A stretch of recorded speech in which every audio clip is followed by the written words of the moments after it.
Welcome to Tabcast. I am Tabitha Nolan, and this is episode 1 of my new vodcast. Today we speak to Jemma about her journey as a transgender woman. This is part 1, and we'll be introducing part 2 shortly. Thank you for listening. Okay, so this is my first webcam video vlog, whatever you want to call it. What would you call it? I think it's a vlog, but it's like a podcast, isn't it? It's yeah. What's the video version of a podcast? That's what I did Google it, and it said vodcast, but that sounds sounds like a drink. It does, yes, yeah. So so this is my first one, and I'm honoured. Thank you for inviting me. Yeah, I'm honoured too that you agreed to talk to me. I've got a few people in the pipeline, but I went with you first because, as I'd said previously, you have the IT knowledge that I could do with. If anything goes wrong, yes, that's always a help. I know my partner tried to do some training on Zoom and abandoned it after 15 minutes because not everyone could join. Yes, wasn't working. Video wasn't working. Audio wasn't working. Yeah. Yeah, sometimes it's more hassle than it's worth, isn't it? Yeah. So the purpose of my vodcast is because I've got so many interesting friends, and I've wanted to do a podcast actually for a long time, and I joined a podcast platform type thing, and then was just like, so I went on to Amazon. Sorry to mention Amazon, but I went onto there to try and find a camera and a microphone, the basics that you would need. Oh, yeah. Even just a camera, a microphone. And it was just, there was such a vast array of equipment. I was just put off by that. So it never actually happened. And then because of lockdown, I've had this sort of, I've seen lots of people kind of doing meetings like this. And I kind of thought, well, that looks pretty easy to do it on Zoom. So why not just combine the two? Yeah. And I'll see how it goes. It's a bit to get used to. I mean, inviting people to meetings, that can be a bit of a hassle now. Yeah. But as we found out. Yeah. Yeah. So I'm just trying it. Like I say, I've got a few people in the pipeline, and we'll just see how it goes, and hopefully it will be something that people want to listen to. I've got a really dodgy light here, so I hope you can see me. I seem to be half in shadow and half in light. You look beautiful. Okay, good. Blinded. Okay, so where I'm Tabitha. I haven't even introduced myself. You obviously know who I am, but for people listening, I'm Tabitha. I am, and you are Jemma. I'm Jemma. I met Jemma when probably about 12 years ago, wasn't it? Was it in about 2007?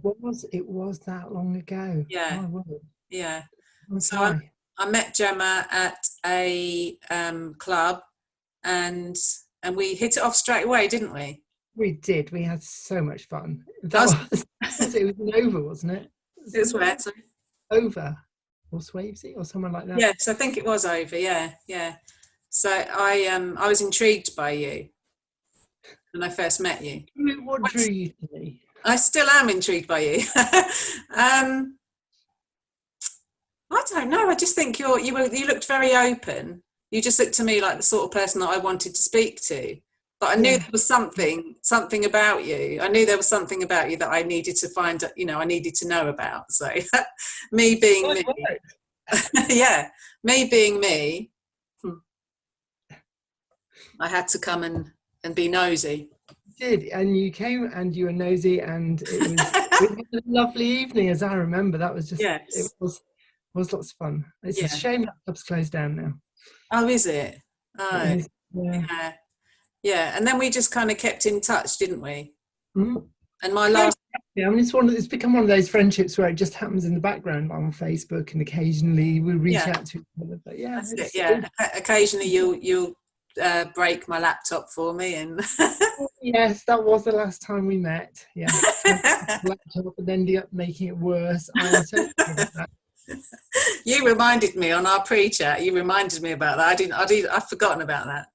So, do you want to I've explained where we met. And do you want to tell me a little, tell our listeners a little bit about yourself and about your journey so far, from Yeah. kind of what you've been up to? You can kind of wrap it up in a little introduction, and then also let me know what you've been doing since I last saw you. Yes, or since we first met as well. That was going back Yeah. a while. So I'm Jemma. I'm a transgender woman, and I transitioned in the time between meeting you and now. It was about 7 years ago when I started my transition, and so that's really what I was going to talk about today. Yes. About how my experience of transition and finding out who I am. And so there's a phrase that's often used in the media when talking about transgender people, and it's becoming a woman. And I always cringed at that. I always used to cringe at that phrase, becoming a woman, because it was like, well, inside I always was. Yes. And I become. But then it dawned on me that every woman becomes a woman. Yes, that's true. You transition from something to becoming a woman, whether it's from girlhood or a different background like myself. But everybody transitions to becoming that adult female. Yeah. And also, it's a process. It's not like an overnight thing to become a woman, is it? I'm still becoming a woman. Sorry? Yes. Everyone. Yes, I mean, kind of jumping ahead a little bit here, because there was something I want to talk about later. As it do, but it just came up. Yes, we are all different people, all through our lives, and that's good. Anyone watching this who recognises this quote, that's good. You've got to keep moving, as long as you remember all the people that you used to be. Yes, yeah. And that is I remember. From Doctor Who. I know this isn't about me, but I remember before a massively significant incident in my life, I remember that I thought that I was like the font of all knowledge, or especially all womanly knowledge. I was like, I was 44. I'd been in the police for 9 years, and I was like almost like standing on a mountain saying, "Come to me with your questions, and I will answer them because I know everything." Not in a well, it probably was in a little bit of a conceited way, but and then my ex-husband was killed in a motorbike accident, and then I was like, "You know nothing. You absolutely." It took me down to base level, and I was just like, I actually don't know anything. And it's weird how I felt that I was literally like I thought I'd reached a pinnacle in my life of knowledge, and obviously I had learnt a lot, but I hadn't, in looking back now. That is a lesson to pass on. Yeah. That you may think you know everything, but when you actually know most of all is when you realise how much you don't know. Yeah. You recognise that there's so much more to understand, so many more experiences to hear, so many more things to experience yourself. Of course, yeah. And that life will take you in different directions that you never expected to go in. Yeah. When did you expect to go in the direction that you went in then? How soon in your life did you realise that you felt, I guess it was the feeling uncomfortable in a boy's body? Yes, and it was very, very, very young. I remember the first time I remember feeling that there was something different about me was at a nativity play at first school. So it's like primary school age, so probably 5 or 6 years old. And I'd been given the role of a king, I think. And I remember my teacher saying, "Oh, I was wondering who was going to wear this costume. It's a beautiful costume, and I'm glad you're wearing it." And inside I was going, I really want to be a shepherd. And the reason I wanted to be a shepherd was because all the girls in my class were shepherds. They're all like wearing their father's oversized shirts with belts at the waist and the tea towel on the head. And I was just looking at them going, that's where I should be. And this costume that I've got on is a costume. And I have got a picture of this just to show you. Is that working? Ah. So there you go. That's me when I was little. So Ah. the picture on the far right, that is the actual nativity. I think that was the one, or maybe Yeah. that was even later. But it was about the time when I first felt that I was different. But to be honest, I'd always felt something. Even before that, I'm very much aware that I wasn't experiencing boyhood the way other boys did. Yeah. And I didn't have the language to express what was happening to me. And I didn't understand. And I thought I was the only one in the world who had those feelings. And so I buried it. And I buried it deep. So deep, in fact, that I can't remember a lot of my childhood. So sad. This kind of dawned on me when I was about how old was I? Probably about 18 or 19, and a friend had come over to visit, and she asked me about my childhood, and I just started crying, and and she said, "What's wrong with you?" And I said, I can't remember it. And this is aged, like I say, 18, 19, 20 maybe. So it was recent history, and I could not remember my childhood. And I was looking back, and there was just black holes where memory should be. So if you look at those photographs, then would it just be a blank? Would it just be like, I don't No, know? it'll come back if I look deep. So, and this happened a few weeks ago, actually, talking to my partner about this, and we kind of explored it together, which is nice. That trying to dig into memories. I mean, there are some childhood memories I have that are like carefully curated memories. Like I remember being in a park with my dad lifting me up and saying, "Look in the sky, there's a rainbow." And I looked up, and a flock of birds went past. And that was, that juxtaposition of him telling me there's a rainbow and me seeing a flock of birds. Yeah. That's fixed in my memory. But all the other memories I have are things like the nativity play and remembering that I felt that I wasn't in the right gender and being able to express what that was. There's another memory. The picture there on the left of me in the yellow jacket, that's how I used to dress at school. And that yellow jacket meant a hell of a lot to me. It was like, because it was the most feminine piece of clothing I owned, and I'd wear it all the time. And I remember, did anyone ever say anything to you about it at school, that it was feminine or anything, or not? Way well, back. I'm not saying way back then, but way back then. In fact, yes, probably about the time that that picture was taken, I had a teacher, what was she, an English teacher or something, at primary school, no, Huntersville Middle School, sorry, and she was off sick, and we had a substitute teacher who didn't know the names of anyone in the class. And she asked a question, and I was sitting at the back of the class, and I stuck my hand up, and she didn't know anyone's name, so she said, "Yes, you, the girl at the back," and everyone laughed. Oh dear. Me, you were like, yes. it was the first time someone had seen me in my life.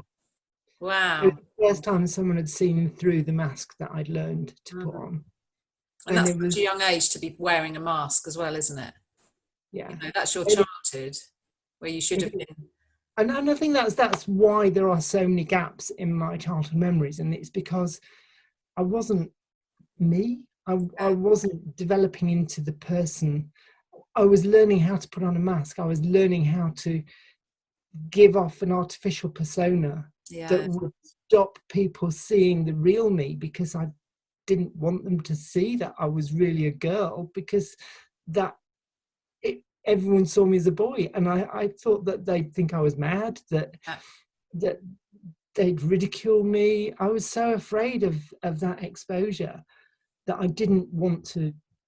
I mean, there was a time when something came up on TV, which was about a male character wearing women's clothes, and I couldn't stay in the room. I had to leave the room because I didn't want anyone to see my reaction to that. So I got up and walked out. So it was all about How old were hiding. you then? That would have been probably teenage years. I think it may have been EastEnders, to be honest. So 1980s. But yeah, there was so there are these gaps, these black holes in my childhood that, if I look back, I can kind of construct memories from knowing Photographs as well. You can sort of string photos together, can't you, and make it. Yeah. I don't know. Sometimes I wonder with my memory whether it is my actual memory or whether it's just me remembering a photograph that I've seen. Yeah. Yes, that's very true. That pictures they can be memory triggers, but they can also be false memories. Yeah. And yeah, do you actually remember what it feels like, or do you remember the first time you saw the photograph? Yeah. Things like that. So who was the person you told? I mean, that's probably jumping forward a bit, isn't it? Or did you have anyone? It was a girlfriend when I was about 16 or 17. And yeah, she kind of freaked out a bit. What did you say?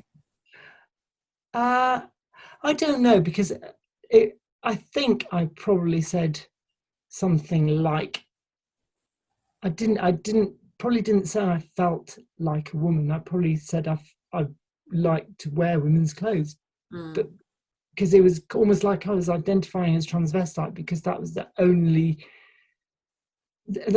thing I'd seen, and that was stuff I'd seen on TV about people ridiculing cross-dressers. So that was Would really. it be like an easy route, not an easy route, but an easier route into it? It's like better than nothing.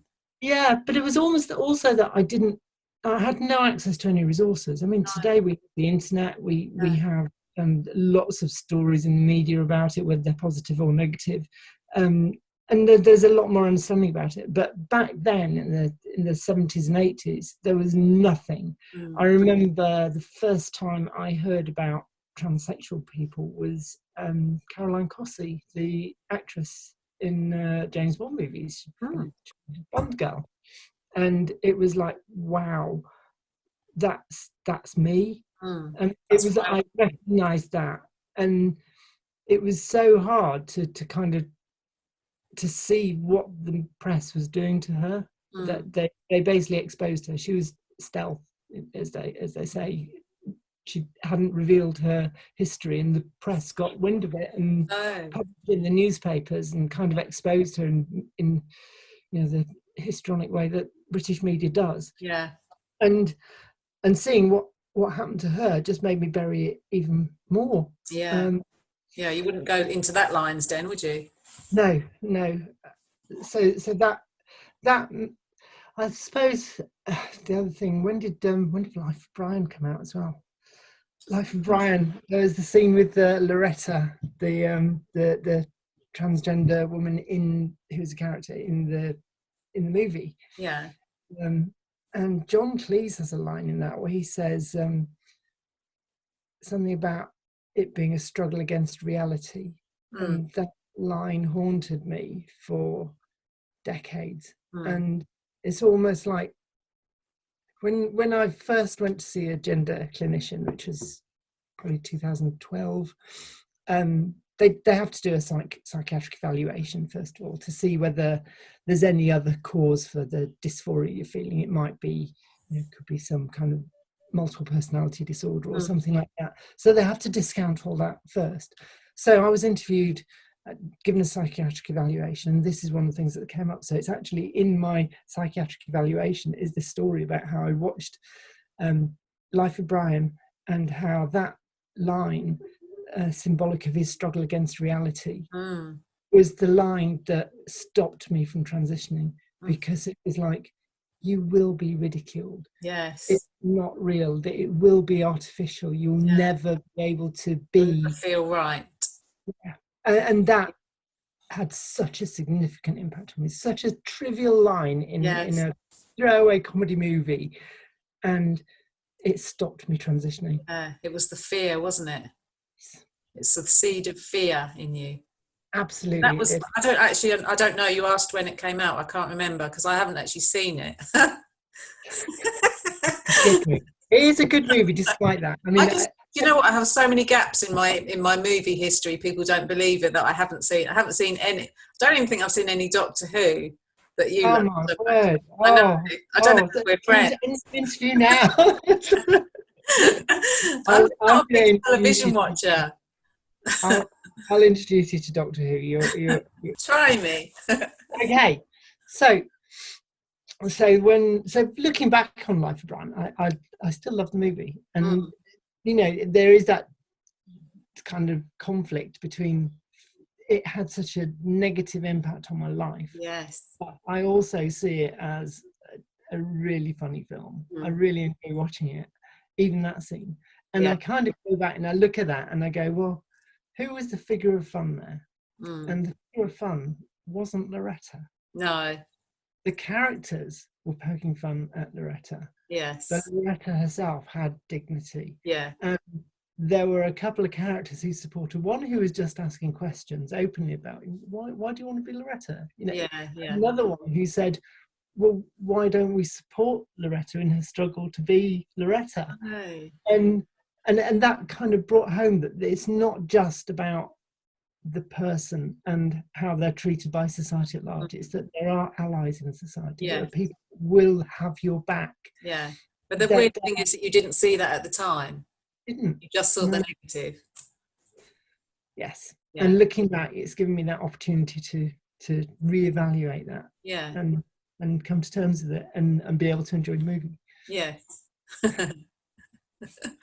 Yeah. And as we spoke about becoming a woman, that's the same with you. You know, you're going to be ever evolving, aren't you? I think, yeah, I mean, that's why it's called transition. Yes. It's transition Yeah. from something. And yes, the media will always portray it as transition from being a man to being a woman. Mm, And it's not, because what I experienced in my life before this was experiencing life as a woman who was seen as a man. mm, yeah. That I didn't have the same experience that a man has. I didn't have the same experience that a cisgender woman has. I Mm, had the experience of a woman who was perceived as a man. And yes. that's unique. It's not the same as anyone else's experience. No. For the transgender women. Have you had the opportunity to help anybody in the same situation as you? Well, I know obviously every situation is different, but has anybody? A little bit, but I mean, to be honest, I think it's best left to professionals to guide people through the process. Yeah. And I think the only difficulty of that is that the process implies that there is only one way to do it, and there Mm, isn't a other way to do it. mm, So a couple of years ago, a friend of mine said his son was having some issues with gender identity, mm, and didn't really understand, and thought perhaps he might be a transgender woman. mm, So I had a chat and said, well, I'm a transgender woman. I can tell you what my experience is, mm. but it might not be the same as everyone Yeah, else's. and that might confuse him even more. Yeah. So what we did was I didn't say about how I felt. I didn't talk about my experiences. Mm. I just and I didn't try to push him into saying No, anything. put words into his What mouth. I did was I said, look, if you consider there is maleness, and you can go from 0 to 100 of Yeah, male, and you can go from 0 to 100 in femaleness. yeah. Where on those two sliders are you? And Yeah. he was like, smack in the middle. Oh, Well, there you go. yeah, It was like I'd lifted a weight from his shoulders, yeah, that he said, okay, I'm not a transgender woman. yeah, yeah, It was because that was the fear yeah. that was the identity that he had. And his still uses male pronouns now, Mm, as I'm using, but is confident enough to say, I'm not wholly male, yeah. and That's I'm not amazing. wholly female. Yeah. I think And there's a sliding scale of sexuality as well, though. I've often said that. You know, there's this exactly, and I use that because when I used to be in the police, I used to say to people, you know, we'd sometimes have families that were struggling with children teenagers that were struggling with their sexuality, and their mums and dads would be like, oh, they just need to decide if they're straight or gay, you know. And I was just like, and I'd have conversations with these young people and say, like, you know, there's a sliding scale of sexuality, and also, you know, plot yourself along it wherever you feel that you are, but that might change. It might be different today than it is tomorrow, and nobody has the right to kind of to pin you down on that sliding scale, you know. And it's all about experience as well, isn't it? You might have a good experience one end of the scale and go off in that direction, and then you might want to come back. And I don't think that you should have to be pinned down on that scale. And that's just as far as sexuality is concerned. Obviously, in this society, you do need for your gender. I guess you do need to, because you have to tick boxes and things, don't you? That's it. The boxes you're given are binary options at the moment, and it's difficult for people who don't fit that binary. I mean, it's fine if you do. You have that privilege to be able to say, yes, that's me. That box. I always prefer not to say. Yeah, or sometimes you get the option prefer not to say, but sometimes you do want to say. Sometimes it is important to you. Yeah. As a binary trans woman, it's important to me to tick the box that says female, because I spent so much of my life ticking the other one and knowing it wasn't true. Yeah. So it's important to me to do that. But for other people, it must be lovely ticking that female box. Yes, it is. Yeah. So what was the process of you transitioning then? Well, it was physically and emotionally, you know, whichever way you want to. Emotionally, it was an absolute trauma emotionally, because I was married to a straight woman. Despite the fact she'd, I mean, you know, Ellen. Yeah. She's not. You was with Ellen when I met you, weren't you? I mean, she's very open and very accepting, but she's straight, and she's not going to be anything else. And recognize the catalyst to coming out as trans was actually getting engaged, because it was like we got engaged, but you know, there's this elephant in the room that needs to be addressed, and I said, I need to do something about this if we're getting married. I mean, we'd already got a mortgage, we'd already got 3 kids. It was like it wasn't any more of a commitment, but it seemed symbolic that it's like, if we're doing this, we have to address this elephant. So at what stage did you tell Ellen then? It was about 4 months after we'd got engaged. When it all started to become really overwhelming, that I knew this thing had to be addressed, and I was getting really stressed about it. So I said, Ellen, I'm going to have to go and see a gender identity clinic, because I need, it's not going away. I mean, I thought all through my life I'd grow out of it. Yeah, I remember you saying that to me, and it's not, it doesn't go away. And if anything, it gets worse. That as you get older, you realise that you're hurtling towards the grave, and they're going to bury you. They're going to bury you thinking you're a man all your life. And you have one life, don't you? You have one life, and you have to live it the way that is right for you. I'd been telling myself this since I was a child. When I was a kid, I used to lie in bed at night thinking about death, and that I could live my whole life and not be recognised for who I was.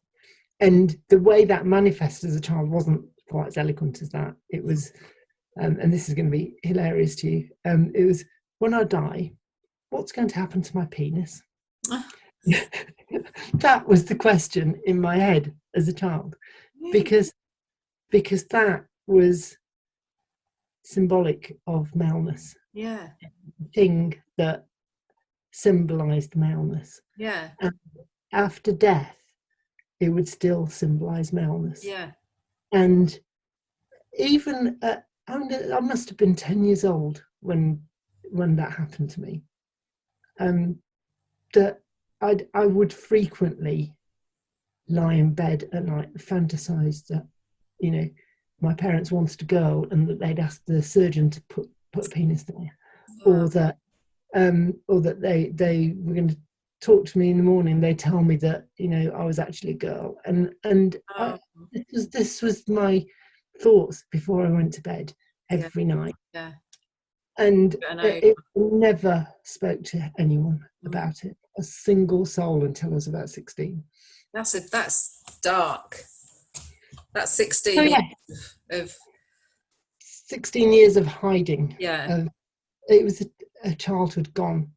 Yeah. And yeah, so yes, from that very early age, that recognition of mortality that was what made me feel like I had to do something, because marriage is a significant, births, marriages and deaths. That's what we record. That's what's important in our society. Yeah. So marriage was one of those opportunities to bring it.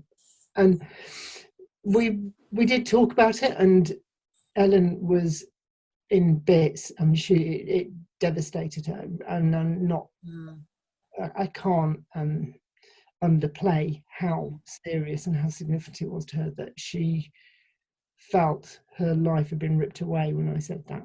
Yeah. I mean, when we met, I was wearing a dress. It wasn't like she didn't know, but she just thought, hey, cool, I've got a bloke who's okay wearing a dress. Yeah. And I wasn't. Which is, I think, the stage you were at when we met, wasn't it? That was what she was thinking. Something that you did as a pastime sort of thing. It's what I told everyone I did. It was how I came out to my brothers in the 90s. So I lived in a house with my brother, in a flat with my brother in Sheffield, and I wasn't going to be able to hide it living in the same house. So I just kind of came out as a cross-dresser. Yeah. Everyone thought that was fun. It's part of being in the goth scene. Everyone's a bit anonymous and all that kind of thing. Yeah, I remember seeing photos of you as a goth, and yeah. Oh yeah. That's quite a remarkable picture. That must have been 1996, 95. Yeah, it was a way of coming out, but it wasn't really coming out. It was painting a picture that was acceptable to other people, but wasn't. Do you feel content just cross-dressing then, or it was much deeper than that? So I'd go out of an evening to a club, to Pink Punters in Milton Keynes, gay club, and I'd come home or go to the hotel room, and I wouldn't want to get changed. I wouldn't want to take it off because it was me, and taking off the clothes was taking off the real me. Yeah. And it wasn't just a costume, was it? Costume. And I'd go to clubs for transvestites, and I wouldn't have anything in common with those people. I'd be talking to them, and our experiences were different, and why we were there was different. I remember talking to a fireman, I think he was. He had a real macho job, and he said his career was incredibly stressful, and at the weekends he'd just put on a female persona to totally take him out of that macho space. And that was why he did it. And it wasn't because he had a female identity, wasn't because he had any kind of fetishistic perversion. It was a way for him to get as far away from that masculine macho image that was expected. I don't know. He was very earnest about that. And yeah, it's possible it was another picture for somebody else. Exactly. It's like how, it must be a way of trying it out for size, I reckon, for some people. Yes. See if they can get away with it. But there's something inside that is driving that, isn't there? To want to be able to dress as a woman. There's got to be something underneath it. It's not just, if I was to want to do something stress relieving at the weekend, I might go skydiving or go and feed my goats or something. It wouldn't be first on my list. You know what I'm saying? No, and it's interesting that, I mean, male psyche, perhaps, I don't know, that there is this a kind of association of femininity with protection, with vulnerability.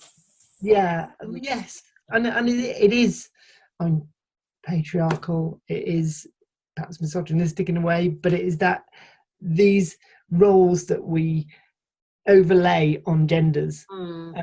And that might in itself be a reason why some people seek solace in adopting the other genders. But to me, I never had that. It was always, right from being 5 years old, it was, I am a girl, and this is wrong. It was nothing to do with how it felt. It was nothing to do with trying to get something that I didn't have. It was just knowing that it was wrong. And it caused massive distress throughout, especially through puberty. I mean, you can imagine the changes that happened to a body during puberty. It was horrific. No, I I mean, it was like I was watching my face change. I was watching my body change. I was seeing girls in my class and how their bodies were changing, and my body was just becoming straight, and they're becoming curvy. It's like it was grotesque. My hands got big, my feet got big, Adam's apple, the whole works. It was like what I'd become was grotesque. And whereas you'd felt uncomfortable anyway, you were beginning to feel even more uncomfortable. Yeah. And so sorry, go on. So I was going to say, on my 18th birthday, everyone was celebrating, big party, and I just went in the living room and cried for an hour, shut the door. I think I put a chair against the door to stop people coming in. I just cried for an hour because my 18th birthday was symbolic of childhood being over. That I'd got through childhood. Any hope that my body would change in ways that would delight me were gone. And were you hoping for a miracle then? Were you hoping that I can see what you're saying, actually, that I've never really thought about that. But you were hoping that, like you say, you'd wake up in the morning and it would all be just a dream, or that you would actually have the body that you felt was right for you. And then when you reached 18, it was that dream was dead, wasn't it? But it was not just that it was a dream, but it was that throughout that adolescence, I'd become aware of how transgender people were treated in society. And it had confirmed my worst fears. I'd seen Life of Brian, I'd seen what they did to Caroline Cossey, I'd seen how men dressing as women were always seen as a figure of fun on TV. It was just everything I got was negative. It was about hide it, don't tell anyone about this. I wonder if it's the same as like any, a massive change in your life. I knew when I was married that it wasn't right, but I had 3 children as well, and I knew that I knew I wanted to be out of it because it was so fundamentally wrong. But it was like this mountain that I had to climb to get out of it, and it was I could see myself in the life that I wanted to have, but to get to that point would have just I ruined 4 people's lives having to get from A to B for my sake, and I still struggle with the guilt that I feel of that. But it's that massive change where you know that, okay, it is for me, and it's what I feel is right for me in my soul. I feel it's right. So that's the same as what you're saying. And I just saw this, literally a visual picture of a series of mountains that I had to climb in order to get where I needed to be. And that's similar to what you're explaining. It is, climbing mountains, and it's also like pushing rocks up mountains while you're going as well. Trying to hold up the mountain while you're going there. You don't make it easy on yourself. No. When you make these big decisions that you've gone down a path that you've kind of paved that path as you're going, and then you realise it's not going the direction you want it to. I mean, obviously mine was my own, I inflicted it upon myself. You didn't inflict it upon yourself, but I do know what it feels like to be in a place where there's a lot of changes are going to need to happen in order for me to be where I need to be, and that's not a good feeling. But it's also the impact on other people, like you say, the people whose lives you changed by making those decisions. It feels really selfish. It does. And I did see a counsellor when I was starting to transition, And she said to me, you have to be selfish. You can't, if you started taking other people's feelings into account, you would never do anything. Yeah. And you would live your life in misery and despair. Yeah. You're living your life for someone else. But then there's also responsibility. You know, I had 3 children. I have a responsibility to them. Yes. Yeah, you do. And it's the same here. I have 3 children. Ellen and I have 3 children. When I transitioned, when she heard about it, we still decided to get married.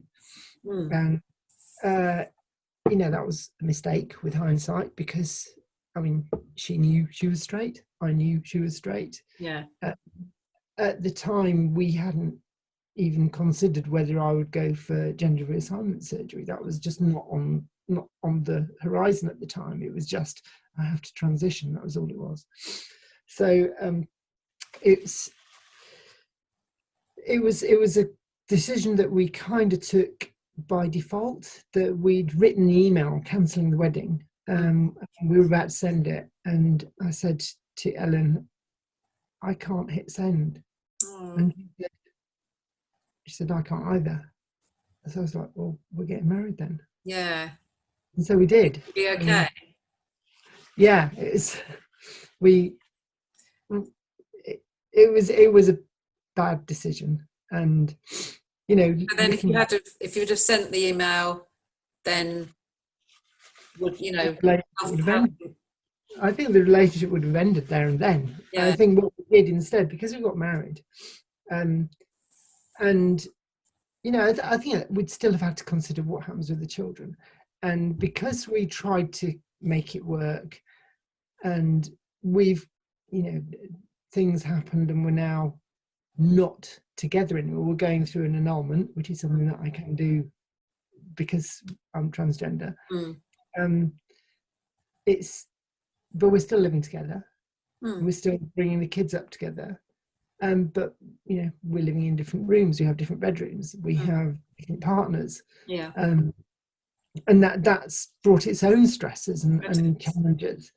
The fact that her partner is now, you know, someone who was a friend of mine, who no longer is, because of the way they established their relationship behind my back. Oh my goodness. And you know, that has been awful to go through that, to have that friendship and marriage simultaneously betrayed. You've always been 2 of the most open and honest people, I thought, because of the issues that you had. You know, you can't be anything other than that, can you? No, I mean, it's been traumatic. I mean, it is what it is, and you know, there's no change. I wouldn't want to go back and make it any different. I don't want to be married to Ellen, knowing that she doesn't want to be married to me.